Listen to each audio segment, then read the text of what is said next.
Всем привет! Вы на канале Планета Земля, и сегодня мы поговорим о снегирях. Птица, которая давно стала символом зимы и зимних праздников. Хотя многие его видели только на новогодних открытках. А почему так? Да потому что всем известный обыкновенный снегирь наиболее заметен в зимнее время, когда их стайки кочуют в поисках корма, часто посещая городские скверы, сады и парки. Их яркая окраска сильно выделяет среди голых зимних ветвей деревьев. И как о таких птицах, которые напоминают елочную гирлянду, не поговорить? Поехали! Считается, что представителями снегирей являются бурые непальские буйволовые вьюрки, которые обитают в Южной Азии. Эти дальние родственники своим окрасом больше напоминают молодых снегирей, которые только научились летать. И малыши не похожи на своих взрослых родителей. Другими словами, дальние родственники не отличаются столь яркой раскраской. Специалисты считают, что азиатский вид является прародителем как минимум 5 современных видов, которые отличаются наличием характерной черной шапочки из перьев. Певчую птицу из рода снегирей, семейства вьюрковых, орнитологи выделили 9 видов, хотя некоторые ученые считают, что видов все же 8, поскольку серый и уссурийский снегири представляют снегиря обыкновенного. К тому же этот род имеет две группы этих пернатых – черношапочных и масковых снегирей. Общепризнанные 9 видов представляют бурый, желтоспинный, красноголовый, сероголовый, белощекий, азорский, серый, уссурийский и обыкновенный снегири. Латинское название переводится как «огненный», что отражает впечатляющий яркий внешний вид самца, контрастирующий с бархатно-черным хвостом и головой. Самка выглядит скромнее, но тоже очень красиво по-своему. Вообще существует несколько легенд, объясняющих происхождение ярко-красного окраса груди снегирей. Согласно одной из самых популярных, именно эта птица принесла людям на Землю огонь, и по пути она получила небольшой ожог. Также существует версия, что название снегирь пошло от тюркского «сник», дословно обозначающего красногрудый. Постепенно это название, возможно, трансформировалось в современное название птицы снегирь. Снегирь встречается практически на всей территории Европы, Азии, а также в Сибири, на Камчатке и в Японии. Южная граница ареала обитания проходит по северу Испании, Апеннин, Греции, а также по Малой Азии. На наших территориях снегири обитают с запада на восток, отдавая предпочтение лесной или состепной зоне с наличием хвойных деревьев. При этом они встречаются как на равнинных участках, так и в горах с обязательным наличием лесных насаждений. Кроме лесов и густых подлесков, эти птицы гнездятся в городских садах, в парках и в скверах. Особенно это актуально по отношению к сезонным миграциям. В летний период снегиря можно увидеть в густых зарослях, а также в редколесье. Снегири в основном ведут оседлый образ жизни, но при этом они мигрируют из северных областей тайги с наступлением зимних холодов. Места обитания этих птиц распространяются на территории Восточного Китая, а также Средней Азии. В период гнездования их обнаружить сложно, но можно. В конце зимы и начале весны можно услышать негромкую торопливую песню, которая состоит из разных трескучих звуков, свистов, трелей. В отличие от большинства наших птиц, у снегирей иногда поют и самки. Весной снегири примерно в одно время с большинством лесных птиц начинают хотеть любви. Куда же без любви? В северных широтах снегири размножаются один раз в год. Южнее возможны 2 кладки. Гнездо они строят обычно на хвойных деревьях на высоте от 2 до 4 метров, а кто из них более опасливый или же не боится высоты, иногда даже выше.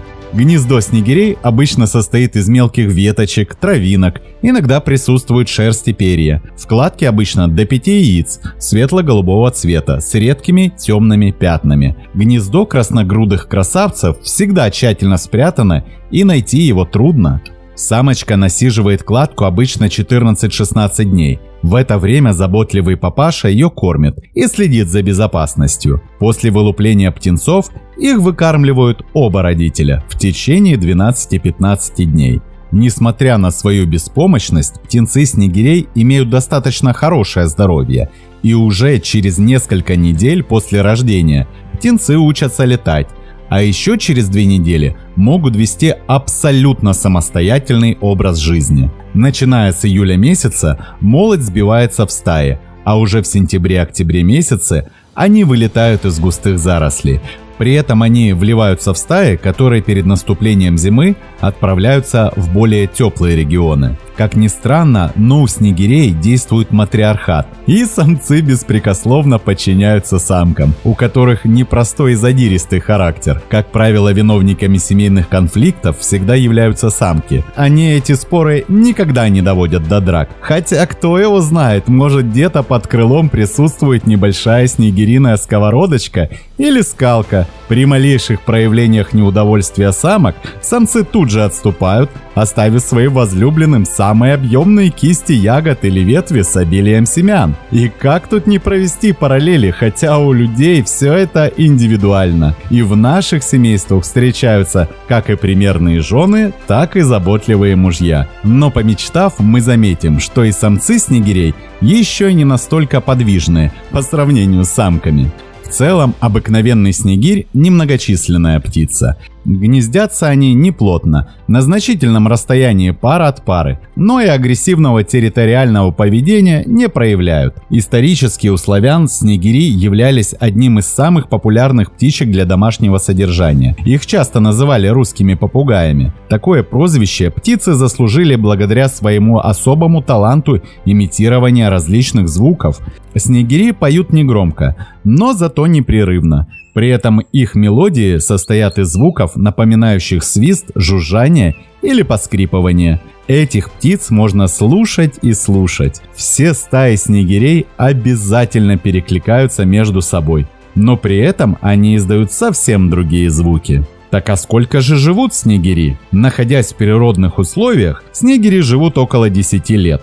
Но это если никто ими не перекусит. Так как у снегирей немало природных врагов, тем более что этому помогает яркая расцветка пернатых, а также их нерасторопность и неповоротливость. Природными врагами снегирей можно считать ястреба-перепелятника, куницу, сову, да и кошек, причем как диких, так и наших домашних.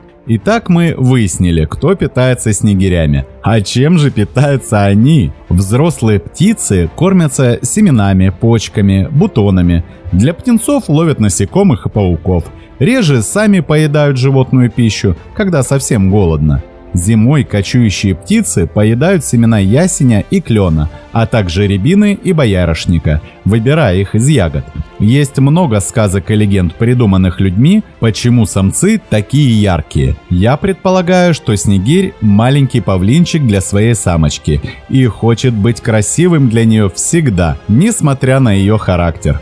Ученые же склонны считать, что их окрас зависит от особенностей рациона и являются причиной появления яркой окраски в этой группе птиц. Пигментация перьев напрямую зависит от количества каротиноидов, присутствующих в корме. И у многих снегири тоже ассоциируются с рябиной, на которой их и можно часто встретить. Ох уж эти сластены! Кстати, у этой птицы достаточно мощный клюв, что способствует легкости в дроблении крепких ягод, а также их косточек. И тут некоторые специалисты считают, что от снегирей нет никакой пользы, поскольку они просто уничтожают урожай различных кустарников и деревьев. Почему это они так решили? Потому что, как говорилось, снегири не просто поедают ягоды, а извлекают из них косточки, после чего дробят их, доставая ядра. Многие птицы в основном действуют совсем по-другому. Они поедают ягоды целиком, после чего семена, понятно, выходят наружу, готовые дать новые ростки. То, что специалисты считают снегирей бесполезными птицами, скорее всего, недоработки ученых, поскольку все в природе создано не просто так, а с целью поддержания экологического равновесия в природе. Может, потому и страдает наша природа, что находятся подобные ребята, которые делают подобные заявления. И мне кажется, что человеку лучше не вмешиваться в данный процесс, о чем свидетельствуют огромные проблемы в наши дни, связанные с негативными последствиями жизнедеятельности человека. Снегири считаются весьма привлекательными птицами, за которыми очень интересно наблюдать, особенно в зимнее время, когда они прилетают кормиться в сады или в парковые зоны. К сожалению, в последнее время это стало большой редкостью, но будем надеяться, что это не на длительное время. Смотрим, слушаем, записываем, подписываемся, не забываем ставить лайки и делиться этим видео с друзьями. Это очень помогает продвижению. С вами был канал Планета Земля.